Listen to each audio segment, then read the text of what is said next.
Hey guys, welcome to this edition of Trekyards. I'm Captain Foley, and this is, Commander Cockings, hey guys.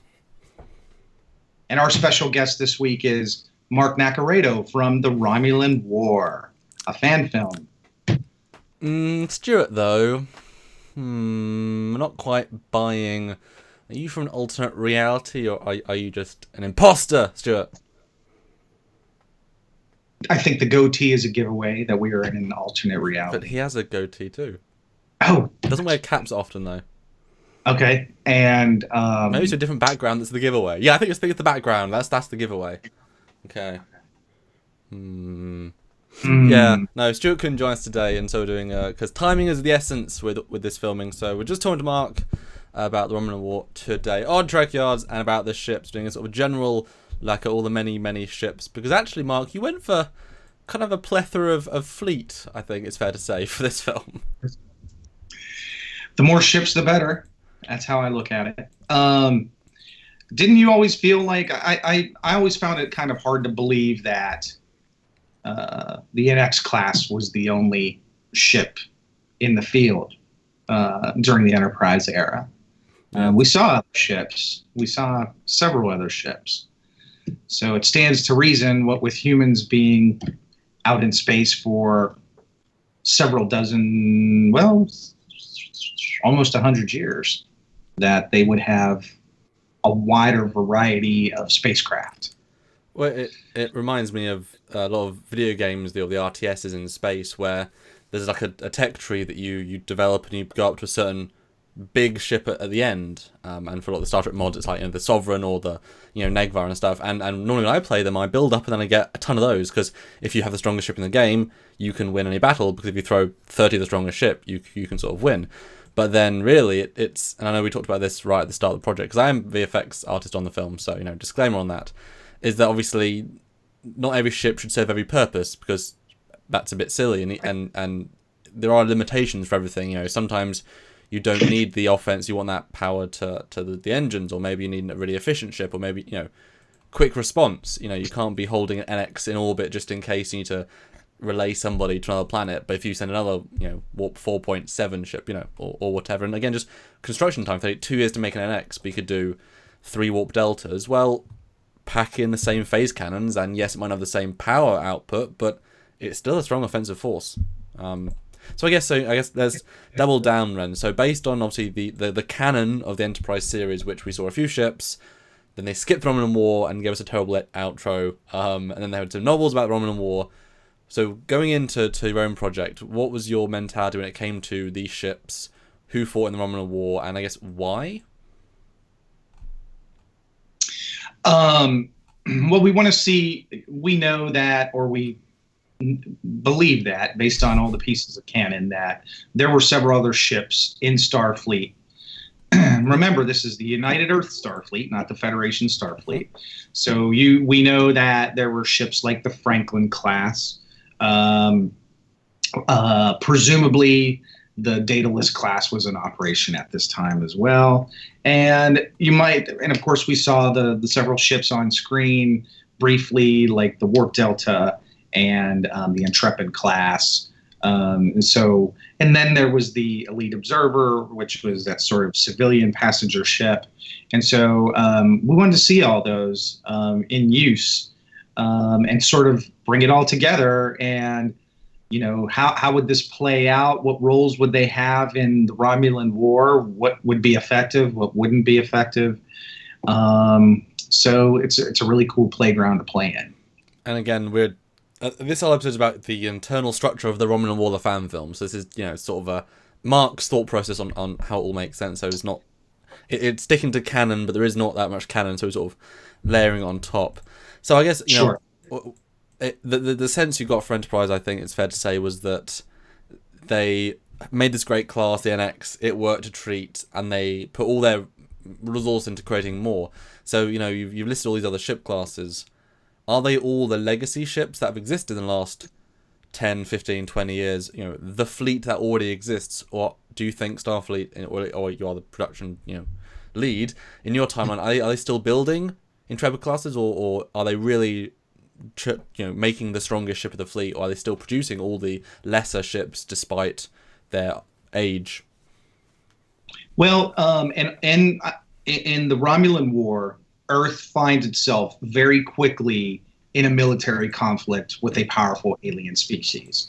So several things have to happen. First of all is Starfleet has to marshal its forces. A lot of what's happening in the political realm at the time is the Starfleet ships, like your Intrepid and your Warp Delta.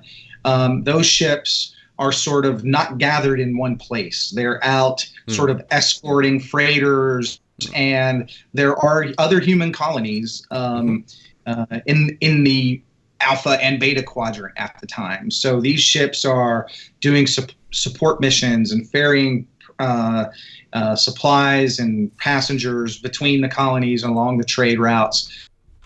So one of the things that has to happen is the existing ships that are in the field, who don't really have a centralized mission profile per se. They're sort of like patrol ships or couriers or escorts. They all have to be brought together and formed into fleets. And as far as what Starfleet is building, when the war begins, the NX is the state of the art. There is a proposal on the board for a refit NX class. And the other thing we reveal is that there is a warship that Starfleet had been working on in the wake of the Xindi incident several years earlier. And this is, again, in our universe. So that ship isn't quite ready yet. So it takes several years after hostilities break out for this new battleship to join the fight. And it's called the Yorktown class ship, which you designed ably. No, we had a pre-existing design, which was, brilliant that you had that model and you had that jumping off point. Then we NX'd it and then redesigned a few things to fit the era, because it was a TOS design that had to be NXy, and kind of lucky that it worked so well. Actually, I think when you do like a scale chart and breaking down all different, it actually really fits as like an alternate evolution. Different form follows function to that era. Could have been very easily not, but yeah, I really dig that. What we've done with that, I will say. Right. Well, I guess right. The nacelles on the side is unheard of. I'm looking through the different fleet, and it's kind of a first of its kind, but it's okay. So that was one of the that's sort of the background. I think that the way we had sort of laid it out was the Warp Deltas, which were sort of the slowest ships in the fleet because they were the oldest, sort of remained back in the Sol system as sort of patrol, perimeter defense, picket defense force, because they couldn't keep up with the rest of the fleet or escape if they got into trouble. The Intrepids were put out in the field to guard convoys. The NX class ships, of which I believe there were 6 in the fleet as the war unfolds. The NX ships were sort of the flagships for each of the smaller fleets that the joint task forces that either were Starfleet only, or if they were joint task forces with other alien races. There are several times where Starfleet ships mingle with the Tellarites or the Andorians, and typically you'll see that the NX ships are sort of the flagships for those fleets. And then the Daedalus is, for lack of a better word, cannon fodder. They were not designed for heavy combat. One of the things we talk about is about a year into the war, they refit some Daedalus class ships with more weapons and some nuclear payloads as well. And so you have two sort of, there's the Daedalus Mark I, which were the ones that were in existence before the war. And then in order to build some new ones, the Mark IIs, which I believe went a little bit faster. They were more heavily armed, had more of a warship profile versus an explorer profile, and we're armed with nuclear weapons. Well, I guess it's worth then jumping on the Daedalus. Obviously, we got a version in this film. Now, we only ever saw the TOS Daedalus, and it was, only ever on a desk. The canon of it is a really strange one. Then Eaglemoss sort of licensed through CBS, worked out sort of the official look of now the TOS Daedalus, as it was heavily approved, and all those steps. I've talked to them about that process. So, I believe obviously in some of the novels they talk about the Daedaluses because it's certainly a fan favorite, fan legacy ship. But what was your take then? Where was it designed in the timeline? Well, in my version of the timeline, the Daedalus class was already a ship of the line before Enterprise even starts, before it even came on, and has been in service between 10 to 20 years already. And the idea being that Starfleet and USPA, United Earth's Space Probe Agency, have been experimenting with different ship profiles to improve speed, performance, and maneuverability.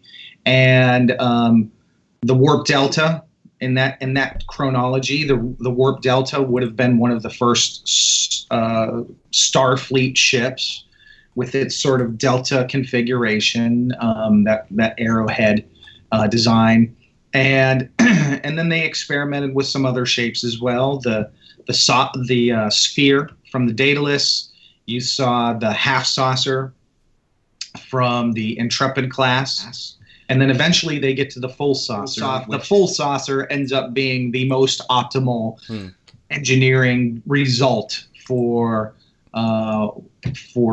efficient space travel. So Daedalus is, what do you think? It could even reach warp 3? I mean, obviously, be refitted. I'm sure it could reach warp 4 after. But do you think it was the premier warp 3 ship, and then Franklin was your premier warp 4 ship? Or well, as the first, I suppose.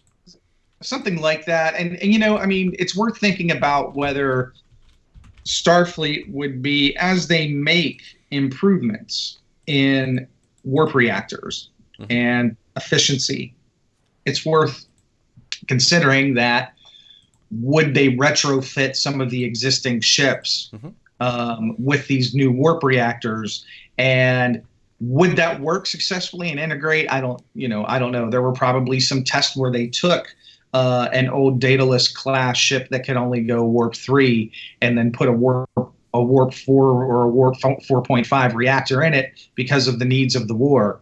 And perhaps the first 2 or 3 ships don't survive, or that there's some combat stresses where they have to jettison the engine and start over, or something goes wrong. The idea being, by the time Starfleet is equipping itself and getting on a war footing, it is in fact at every available opportunity refitting its existing fleet with faster engines, with weapons, and getting those technological advances installed. Although, as I want to do, I'm doing research as we speak, and actually, the Enterprise is a weird one because they wanted to show us the evolution. The NX was launched 2152, but Warp 2.2 and Warp 2 was reached in 2143, so just less than 10 years earlier. So if the ship is 20 years old, it wouldn't even be a Warp 2 ship, it'd be a Warp 1 ship, which is what Phoenix can do. You could rationalize where, when they hit the Warp 3.5 threshold with another, or say the Franklin, when the Franklin achieves Warp 4, why wouldn't periodically they recall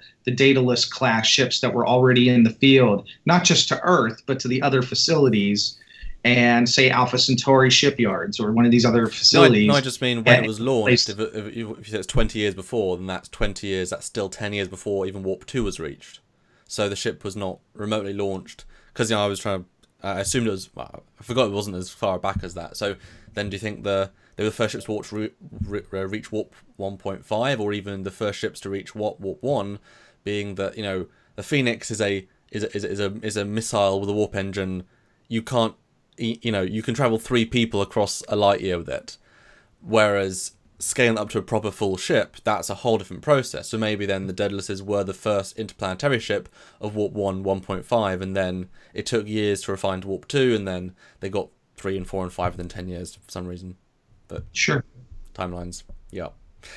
Speaking of Franklin, so what was your? I mean, obviously, Beyond is a strange bit of canon because it's meant to be Prime, but as we know, Sean Hargraves was told to design an ancient Federation ship that started out being like 300 years old, which would have been the 1800s. So not the right amount of thought put into that. But I mean, you said to me pretty early on that you wanted a Franklin. Did you always know you wanted a Franklin class?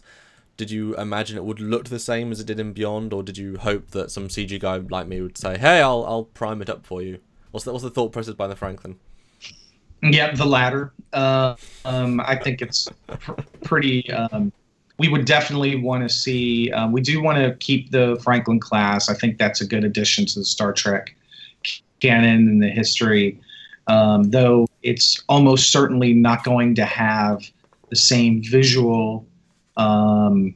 specific visual profile as what we saw in the new Trek in the JJ verse. So, you tell me what improvements did you feel were worthy of? Because I consider them to be improvements. What improvements did you feel were worthy of including on the new Franklin class ships? Well, it's a tremendous lucky accident how close it is, and it could fit. Yeah, really, all I did was I made the bridge window black, so there is no bridge window anymore.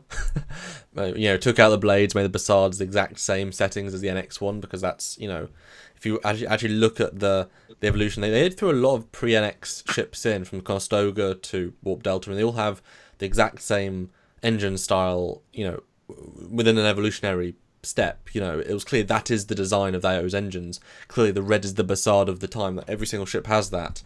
I removed the lit ball part of the back, which there's no reason why it would be lit, and I just made it the correct colour of the NX.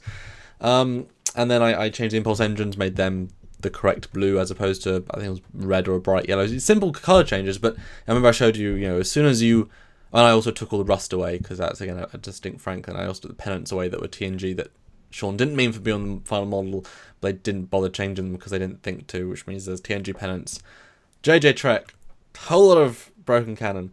But yeah, I mean, it's amazing when you do those simple changes that removes the JJ-ness, the design itself fits in just fine. And so what was your mentality then for the Franklin class? What was her role, do you think? Because, I mean, she's a Warp 4 test ship. I mean, how many Warp 4 test ships would you build before, as you said, you would take the engine and refit it into an older exploratory or defense craft? It's very small and not very capable, so how many would you even build? And how many would, you haven't got that many resources, or you haven't got that many star bases. You're not going to build 10 rubbish ships, So what was your thought process on having those in the fleet? I think first of all, even though it was the first ship that could go to Warp 4, it has a distinct engineering style, design aesthetic, and it seems kind of inefficient for them to just for it to be a one and done. So, I mean, you have to set up a fleet yard and your industrial replicators and your manufacturing to build one ship seems pretty inefficient.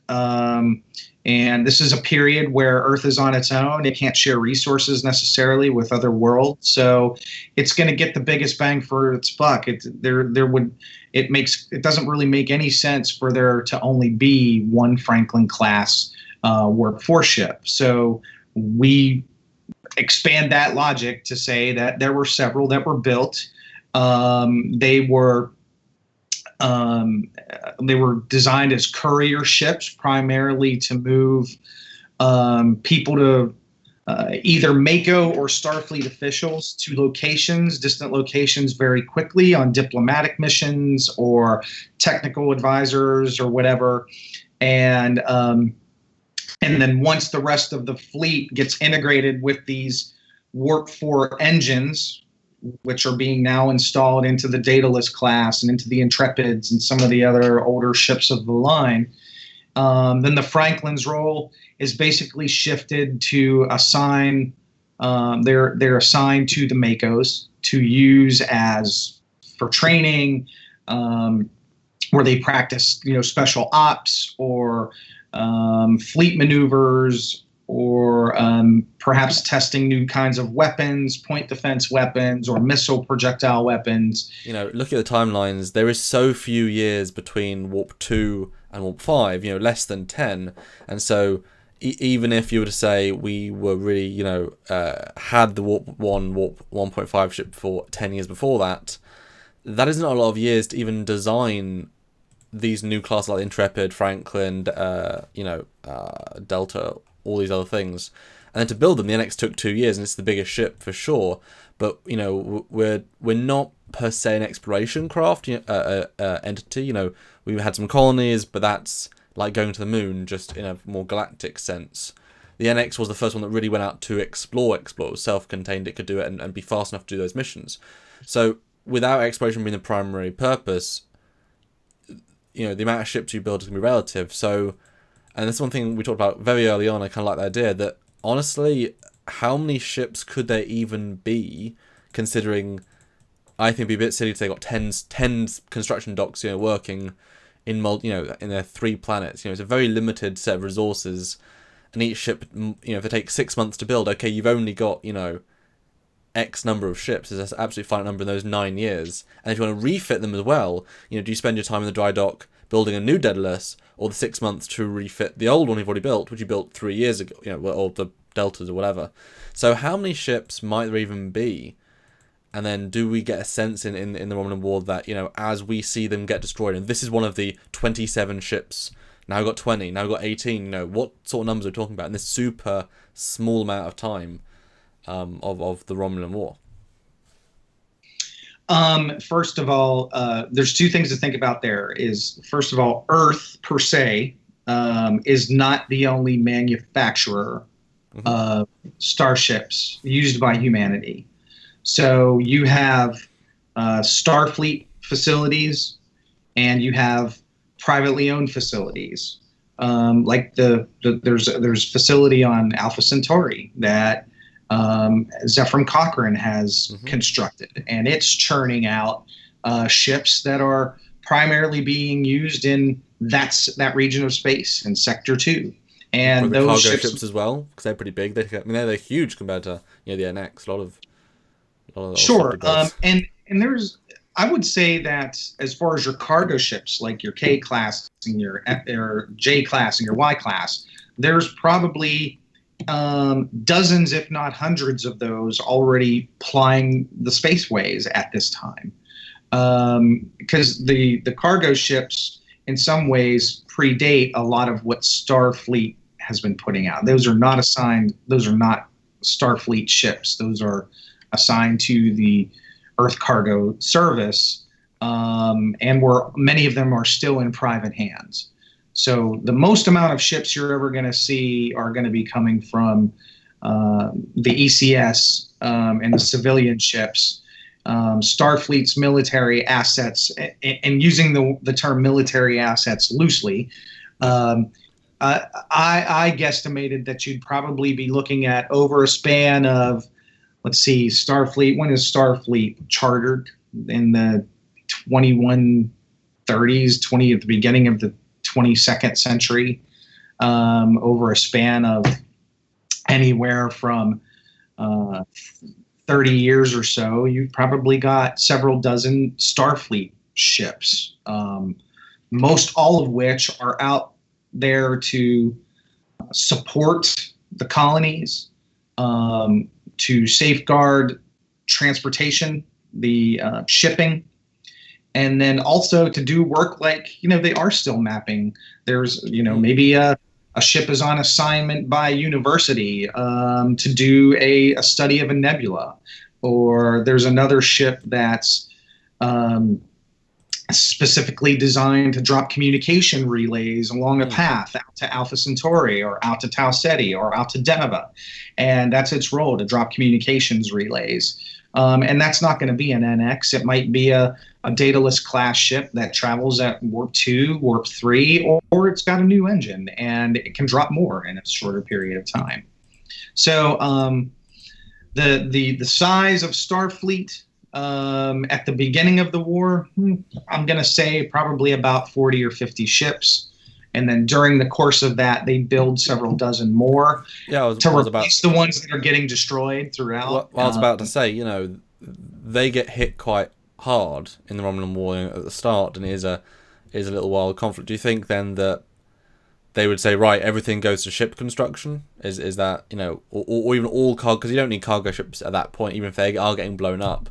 Would Starfleet, you know, do a mandate to all civilian contractors? You're building, like, even if you can't build an NX or a warp delta or, you know, an Intrepid, you're building a Daedalus. You know? Absolutely, as it was in any major war. I would think that, you know, any of the civilian contractors that are still constructing non-military ships are going to have their facilities commandeered by the government to get on a war footing. I think we better close out today's episode. So thank you, Mark, for joining. I mean, you're here, so thanks for being with me today. And sort of closing thoughts on the ships and the project, because we're running out of time to fundraise, as you know, all this is sort of in promotional, though. It's, you know, it's good after the fact as well, but it's promotion for the Indiegogo campaign, which is still running as we speak and as this comes out, even though we filmed it beforehand. So any last sort of words on the ships and of the campaign? My take on this is, if folks want to see all of these cool ships in action, it would be great if they could contribute to the campaign, because it's very crucial that we hit our goal so that we're able to deliver the scale and the scope and include all these great designs and see them in action during the war. So if you want to see this sort of, you know, let's throw it all out on the table. Let's see how a giant space battle with the Intrepids and the Warp Deltas and all the different, the Yorktown class and the NX class and the refit and all those. Let's get those all out there and see what that looks like in action against the Romulan Navy. We need your help to fund this. And where can they go to donate? There's a URL that's very complicated on Indiegogo, or the easy way to do it would just be to go to our website at theromulanwar.com. And from theromulanwar.com, you can click through to the Indiegogo campaign. You can see the trailers that we posted, what we've been blogging about. And there is a primer on all these ships in the fleet that you and I have been talking about, Samuel, whether it's the United Earth Starfleet ships, the Romulan Navy ships, and the civilian human ships, as well as the other coalition of planets, our allies. There's some descriptions and pictures of, you know, what the Tellarites have, what the Vulcans have, what the Andorians have. So if you go to the website, RomulanWar.com, you can contribute and you can find out more details about all these cool ships. And until next time, guys, I am Commander Cockings. And I'm Captain Foley, no, I'm Mark Naccarato from the Romulan War. I'll see you next time, guys.